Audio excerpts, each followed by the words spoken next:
Mes chers compatriotes de l'Union des Comores, en ce moment même, une guerre est livrée, une guerre est lancée par la France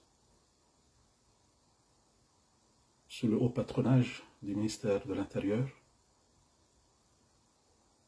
avec l'accord du gouvernement comorien. Cette guerre, elle est lancée contre l'Union des Comores, puisqu'elle est livrée sur un sol comorien, qui est l'île comorienne de Mayotte. Il s'agit de l'opération Oumouchou, qui consiste à déplacer par la force, manu militari, une population d'un territoire vers un autre territoire de l'Union des Comores. Une opération non préparée par les deux États, de manière à assurer l'équilibre social, l'équilibre économique, la sécurité et la sécurité entre les deux pays. Au contraire, cette opération elle est préparée de manière à déplacer un problème qui n'a pas été géré depuis 47 ans d'un lieu vers un autre lieu. Il s'agit de déplacer des gens qui se sont installés à Mayotte pour diverses raisons, qui sont d'ordre économique, social, sanitaire et politique. Je dis politique parce que la France n'ignore pas que, plus que jamais, ces 7 dernières années, il n'y a eu autant de réfugiés politiques sur l'île comorienne de Mayotte. Il n'y a eu autant de déplacements de population qui cherchent à aller se soigner à Mayotte. Depuis ces 7 dernières années, il n'y a eu plus que jamais, depuis ces dernières années, il y a eu autant de déplacements de gens qui vont s'installer à Mayotte pour des raisons économiques. Parce que sur les autres îles, la situation n'est pas vivable depuis 7 ans. Je dis 7 ans, mais ça ne veut pas dire que ces problèmes n'existaient pas avant. Mais je dis 7 ans parce que depuis 7 ans, la France soutient un pouvoir qui tue les gens, qui a installé la corruption au plus haut sommet de l'État, qui malmène les opposants, qui détruit tous les tissus économiques et sociaux de notre pays. La France soutient un dictateur qui s'est installé aux Comores depuis 7 ans et qui ne respecte aucune loi, qui détruit l'économie comorienne, qui tue, qui persécute, qui vole les élections, qui détourne l'argent public, qui crée une situation de crise qui fait que depuis 7 ans, plus que jamais, il y a eu autant de gens qui se sont déplacés des autres îles pour aller s'installer à Mayotte. Et que la France aujourd'hui, au lieu de s'attaquer au vrai problème, au lieu de s'attaquer à la racine du problème, choisit la voie la plus facile, mais pas forcément la voie qui va apporter une véritable solution pérenne, ni pour la France, ni pour l'Union des Comores. Parce elle décide de résoudre un problème social, un problème économique, un problème sanitaire, un problème de gouvernance à Moroni. Il décide de résoudre ce problème en utilisant la force, en utilisant les moyens les plus forts, sachant que le gouvernement comorien, puisqu'il est aussi complice dans cette opération, puisque c'est un gouvernement affaibli, qui cherche une certaine légitimité à travers la France, avec l'appui de la France, se tait. Il se contente d'une communiqué et de quelques déclarations qui consistent à endormir la population, qui consistent à faire, en faisant semblant de s'occuper du problème, alors que réellement, il est complaisant. Il coopère dans cette opération. Moi, je dis que ce problème, c'est un problème qui date depuis 47 ans. Et les responsabilités sont largement partagées entre la France et les Comores. On parle de la France parce que c'est la France qui est l'ancienne colonie française, qui est l'ancienne colonie comorienne. On parle de la France parce que c'est la France qui partage avec nous la culture, la langue, depuis bientôt 200 ans. Je dis la France parce qu'elle se positionne sur ce territoire, sur cet archipel, comme étant un peu le parrain de ce pays. Dans la mesure où elle est l'ancienne colonie, d'une part, mais nous partageons avec ce pays des valeurs qui sont déjà basées sur la langue. Nous publions français, nous parlons français, nous écrivons notre histoire en français, nous pensons français parce que un quart de la population comorienne, aujourd'hui, il est installé à l'extérieur, il est installé en France. Nous parlons de 400 000.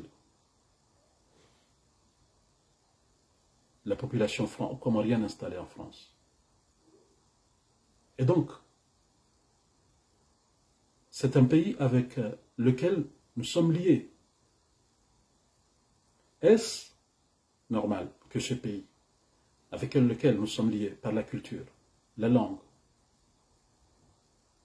l'économie, puisque ces 400 000 personnes font des échanges économiques entre la France et les Comores. Le produit intérieur brut, la richesse comorienne aujourd'hui, elle s'élève comme le quart de la richesse nationale, et ça c'est grâce à l'apport important de cette population qui est installée à l'extérieur. Est-ce que la France aujourd'hui peut-elle vraiment décider de mener une guerre contre cette population? Est-ce que cette guerre menée contre la France, est-ce qu'elle va créer un climat qui sera favorable à la France? Est-ce que l'anti-francisme ne va pas ne va pas se développer encore davantage qu'elle ne l'est aujourd'hui? Est-ce que la France aujourd'hui, ou demain, est-ce que la France demain va se plaindre de l'anti-francisme? Est-ce qu'elle va se plaindre de la montée ou du développement de poches de résistance terroriste dans cette région, qui viendraient de ces jeunes qui sont forcés aujourd'hui à quitter le territoire comorien, comorien de Mayotte, pour aller s'installer ailleurs, dans un environnement où ils n'ont aucune attache. Aucune attache parce qu'ils sont nés à Mayotte. L'attache qu'ils ont, c'est parce qu'ils sont comoriens simplement. Mais du point de vue existentiel, comment cette population, comment ces jeunes vont-ils pouvoir vivre comme ça sur un territoire dont ils ne connaissent pas et dont ils n'ont pas évolué depuis leur naissance? Donc pour terminer cette vidéo, j'allais m'indigner à mon tour pour dire que, en dehors des principes fondamentaux et des conventions qui sont piétinés par la France en menant cette opération, on parle du traité de Rome. En dehors de ça, moi je dis que, en dehors de la violation des résolutions des Nations Unies, en dehors de la violation du traité de Rome, auquel la France est signataire, qui interdit le déplacement de populations,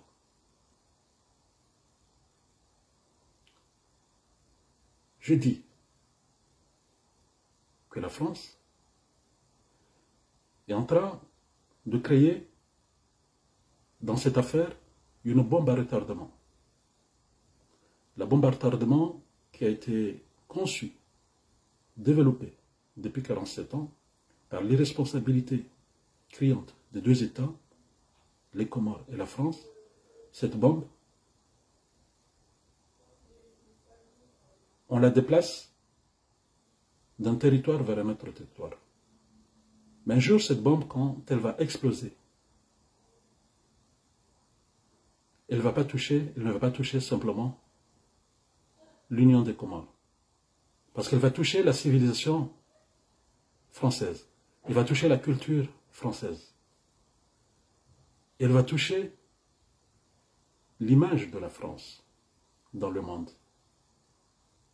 L'image de la France dans le monde aujourd'hui, qui est connue comme étant l'image d'une France fraternelle, une France humanitaire, une France qui défend les libertés individuelles et collectives, une France qui protège les enfants et les personnes âgées. Et bien cette image-là, elle est en train de se dégrader aujourd'hui par cette opération qui ne fait pas honneur ni à la France, ni à l'État comorien, ni à moi personnellement. Et j'espère que cette programmation du 22 avril, qui va devoir s'intensifier à partir de cette date-là, va s'arrêter. Et que des discussions, un dialogue digne des deux États soit ouvert le plus rapidement possible pour que nous trouvions une solution. En attendant, je demande à l'État comorien au président Zali, au lieu de dire que nous n'avons pas les armes pour pouvoir arrêter ce qui se passe, de dire, de faire un discours et d'appeler à la population, à la mobilisation de toute la nation, pour l'aider à arrêter ce crime qui est en train de se faire. Au lieu de dire que le gouvernement comorien ne peut rien faire, au lieu de se contenter d'un communiqué, un chef de file, un chef de combat, un général, il fait appel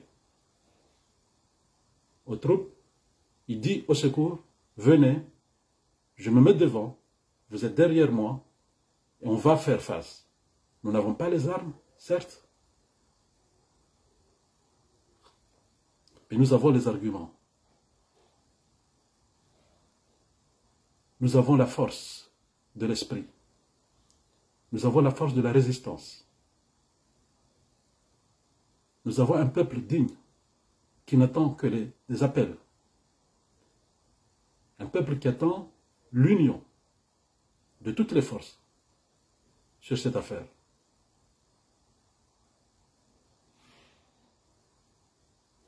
J'en appelle aussi à l'opposition, à tous les responsables politiques,